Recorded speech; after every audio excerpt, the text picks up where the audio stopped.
നേതാക്കൾ തന്നെ നേരിട്ട് കോഴ വാങ്ങിയെന്ന് കോൺഗ്രസിന്റെ നേതാവിന് ഭർത്താവ് തന്നെ പറയുന്നു.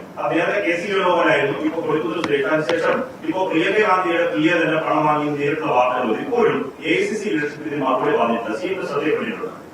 ഇത് നേരത്തെ തന്നെ ഉയർന്നു വന്നൊരു കാര്യമാണല്ലോ. അതിനെപ്പറ്റി എന്തുകൊണ്ടാണ് AICC നേതൃത്വം ഗൗരവമായിട്ട് എടുക്കാത്തത്? ഇവരുടെ എല്ലാം ബന്ധപ്പെട്ട വളരെ അടുത്ത് വേണ്ടപ്പെട്ടവരും നേതൃനിരയിലുള്ളവരുമാണല്ലോ ഇതുമായി ബന്ധപ്പെട്ട് ആരോപണ വിധേയരായിട്ടുള്ളത്.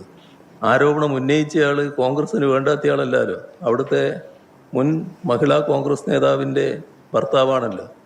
അതിന് അവര് സ്ഥാനാർത്ഥിത്വത്തിന് വേണ്ടി കോടികൾ കൊടുത്തു എന്നാണല്ലോ പറയുന്നത്. ഒരു രാഷ്ട്രീയ പാർട്ടിയുടെ ഏറ്റവും വലിയ അധപ്പതനമായിട്ടല്ലേ അത് വരുന്നത്?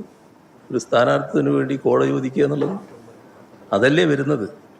ഇത് തെളിവുകളോടുകൂടിയല്ലേ പറയുന്നത്. അക്കൗണ്ടിലാണ് കൊടുത്തതെന്ന് പറയുന്നുണ്ടല്ലോ. അത്തരം കാര്യങ്ങളടക്കം വരുമ്പോൾ കൃത്യമായ വിശദീകരണം നടത്താൻ ഒരു രാഷ്ട്രീയ പാർട്ടി എന്ന നിലക്ക് ബാധ്യതയുണ്ടല്ലോ.